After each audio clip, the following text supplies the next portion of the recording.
There's a story my dad used to tell. When I was 4, I was at a company picnic and his boss tried to get me to talk. And he couldn't get anything until he mentioned Star Wars, and I wouldn't shut up for like half an hour. I'm still that 4-year-old kid. Are we ready for some Star Wars? Yes. Okay.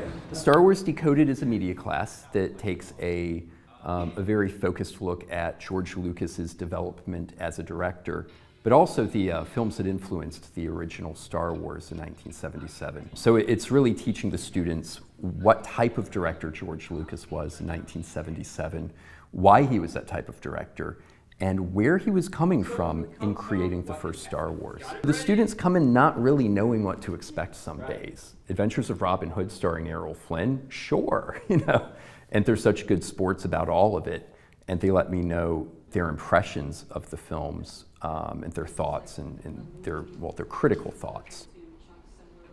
We live in a very interesting time when students are consuming tons and tons of media on a day-to-day, week-to-week basis, and they need to know why those things exist today, why they have the kind of presence in culture that they do, and most of that is because of the history that came before them. With regards to the Star Wars class, I saw Star Wars when it came out in 1977 as a 17-year-old.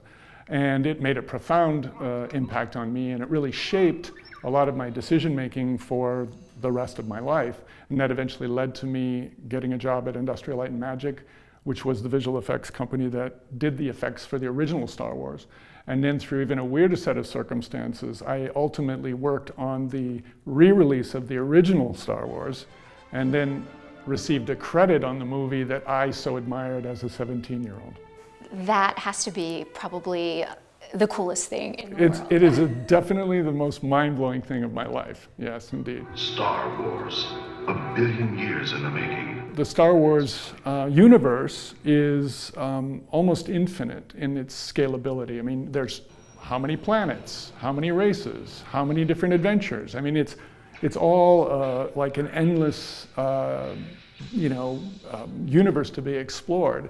And I think that what the best Star Wars films do is they tell really compelling stories that students, people, audiences relate to. In terms of why Star Wars has lived on, there's such a mythical quality to it. Lucas distilled the characters to these very powerful archetypes that were instantly relatable. We could, look at Darth Vader and we could tell, this is the bad guy. He's in black armor. He's also a visually striking character. The generation, myself included, that grew up with the original Star Wars, we've kind of come into a time where it's okay to keep loving pop culture, like comic books, as you become an adult. So we've had this generational thing happen in terms of Star Wars I don't think we've seen happen with anything else. Much of that's probably because there were just those gaps of years between trilogies. So it's left us not only hungering for more, but it's taken the time in which us original fans had children. So now we want to share that experience that George Lucas created in 1977 with them.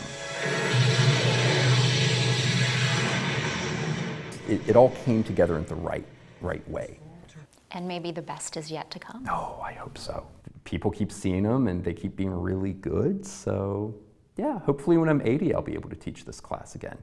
It's been a really amazing course. The students, they teach me something new every time. There's a resonance that students and people feel about the expectation of the grand narrative, is what I call it, that something amazing is still ahead of us. And I believe when I teach class, I'd like to tell the students the greatest work of my career is still ahead. In case you're wondering, in addition to his work on the Star Wars Episode 4 re-release, Ty went on to work on about 20 films, including Jurassic Park and Avatar. Part of being a good designer is being a good listener. So one of the most powerful things I learned early on was when you're in a room with a director, they have ultimate authority over a film. This was especially true when I worked with Jim Cameron on Avatar. Jim would come in and he works and thinks very quickly. And so I spent a lot of time listening and saying, I understand. And then he would move on. And then I would again validate it, say I understand, and then he would move on. So I became very much engaged in trying to assimilate their thinking style, their systems, their concerns, and in so doing that, the work I created was better informed, a more effective solution to whatever the design problem might be, and ultimately provided the greatest value for production. So being able to allow for the director to be the leader and to take advantage of his leadership is part of the skills that made my career effective, I think.